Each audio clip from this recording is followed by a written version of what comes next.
risking their lives in the hope of a better future. Thousands of men, women and children taking what most of us would consider to be unimaginably dangerous journeys to enter Europe.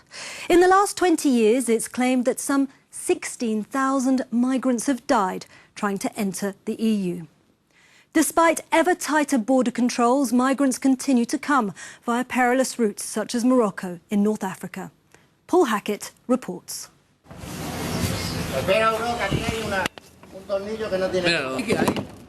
This shows the desperate lengths some will go to beat border security and get into Europe.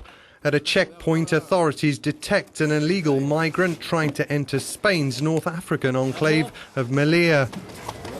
Hidden by smugglers, this time he doesn't get through. It's the reason why Spain's tiny territory has become one of the most fortified gateways to Europe. Every year, thousands of African migrants try to breach Melilla's formidable defences. Many are fleeing violence or war in their homeland. Others just simply dream of a better life. But most end up stuck here for years. The enclave is not part of the EU Schengen zone. Many migrants told us of human rights violations, especially in Morocco. Are there any problems with Spanish authorities? No problems with Spanish authorities. And the other side with the Moroccans? Over there are many problems.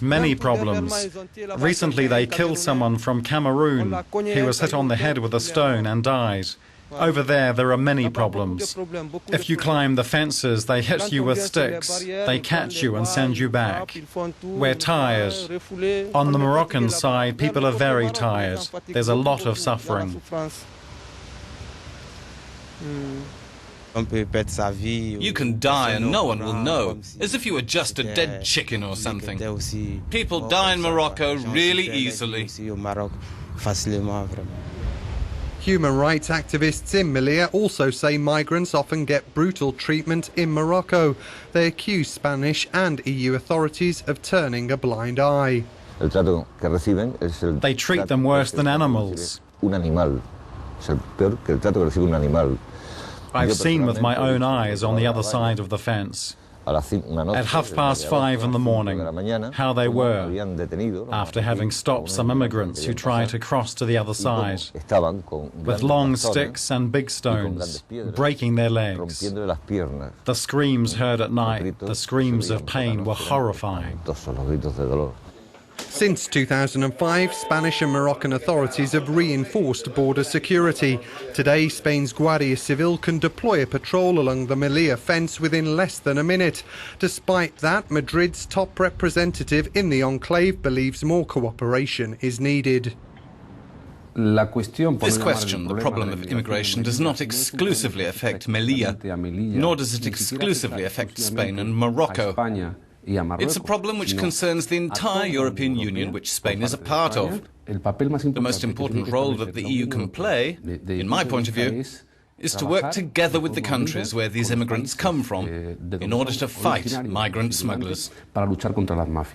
Melilla epitomises Europe's migration challenge, a duty to protect the vulnerable on one hand and fears of an uncontrolled influx on the other. I'm joined by the European Commission's Director General for Home Affairs, Stefano Manservisi, and Morocco's Ambassador to the European Union, Menouar Alem. Gentlemen, many thanks. Director General, I've seen Europe's migration policy described as a political and moral failure. How do you respond to that? Well, I think that first, the image that we have seen is precisely our objective. Never, ever something like this. EU migration policy, first, is a common policy since a few years. Second, we have to define not only the condition for entry and to stay, but also the objectives that we want to have. And therefore, this is extremely difficult, in particular in this moment of economic crisis, where on one side we know that we'll need to have more migrants for our works and for our labour market, but at the same time, our societies are not totally keen or not totally used to live with this reality. But the best way to address this is to have a credible legal migration policy and a credible mobility policy. Ambassador, are you satisfied with the way your borders with Europe are managed? Those pictures show that it's a very complex issue. No, but my question is, are you satisfied with the way your borders are managed? No, not at the moment, because there are several aspects when it comes to managing migration, on a global scale, a regional scale, and in terms of security. Director General, are you aware of these human rights abuses which are documented by a number of NGOs in Morocco? Yes, we are aware. And has the EU condemned it formally? Yes, we condemned it, but more important, because, you know, to condemn and then to shift and turn the pages is not enough. What we said with our Moroccan partners, let's sit together and let's see what we can do together. We have recently agreed on a mobility partnership political declaration, which has one pillar, which is about international protection, where, as just referring what the ambassador said, where we recognize that there are a lot of things. The readmission policy is also an integral part, I think, of the mobility partnerships. Oui. Readmission policy being that any illegal, irregular migrant caught in Europe who says, I came through Morocco, will then be deported back to Morocco. Do you accept that? It's one of the issues we and the European Union still don't quite agree on, negotiations on the readmission policy. For non-Moroccans, we say those who are in Morocco legally, who came in with a visa, or who have a residence permit, and who went to Europe for reasons I'm not aware of and are not there legally, we're responsible for repatriating those people. Nous avons une responsabilité de rapatrier ces personnes-là. Parce que c'est notre responsabilité. In general, that's not the situation. So, sometimes it is. But for the others, those who use Morocco as a transit country, I say again, that's why I'm insisting on the need for regional cooperation. Because we can't take the responsibility alone for this kind of migration. But up until now, readmission agreements are a difficult and sticking point with a lot of countries. Yes. Are you going to push ahead with them? For example, with a country like Morocco, where you know that non-Moroccans have a good chance of maybe being treated badly and being caught in limbo in Morocco. Is it an integral part of your policy? Yes, it is, because it's part of our approach, which is called more for more. You know, what we wanted to ensure our societies is that we are able to open up a bit of our borders to ensure more mobility, but within a security. And therefore, you know, for us, the admission agreement is an integral part of this. But the ambassador said himself it has to be more of a holistic approach. They can't do it on their own. They need the EU's help. Everyone must take their responsibility if we really want to find lasting solutions to this question. It's everyone's responsibility. If you allow people to think that Morocco alone must manage the way some countries, and I really mean this, at best allow these people to cross the borders, at worst, as is often the case, help them enter Morocco, we won't indefinitely be able to find suitable solutions. And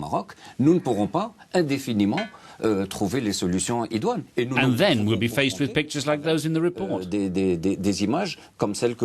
there's no certainty that this mobility partnership is going to go ahead because you've got a bit of an issue here. No, there is a certainty that we agreed on what we want to achieve. And therefore now we have to negotiate on what to do. But if we wanted to set up a regime which is credible in terms of rule of law, in terms of enforceability, in terms of acceptability of our societies, everybody must be able to manage its own border. North Africa is one of your priorities. Yes, but this... This political agreement on the future mobility partnership with Morocco is the first one with an African country. It's one of the issues on which we disagree with the EU. We, nations from the south, had the feeling there was perhaps a more global policy towards nations to the east. And maybe more discrimination and tighter security vis-à-vis southern nations like ours. The second issue I'd like to talk to you about, you mentioned the humanitarian situation. And I've had the chance to talk about that with the human rights commissions at the European Parliament and various NGOs. There's this impression that Morocco acts as a policeman, which blocks access to Europe for those people. Un gendarme qui bloque l'accès à l'Europe de ces personnes-là. That's what you're mandated to do. Dans certains cas, bien sûr. In some cases, of course, we take on the responsibility of managing our borders. But I've often said this, those people, what are their basic rights? I'm talking about illegal immigrants. It's about respecting their choice. And what is their choice? It's to come to Europe. So you can't, under the guise of giving lectures in human rights, say, you must respect these people's human rights, but they have to stay in your country. But does that give police the right to beat them, to kill them? No. Listen. Well, this is what we heard in the report.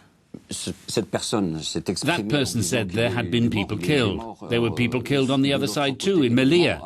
There were also people who died in some European countries. Dans certains pays européens. Briefly, it's obvious you're in a very difficult situation. There's no easy answer. How do you see this playing out?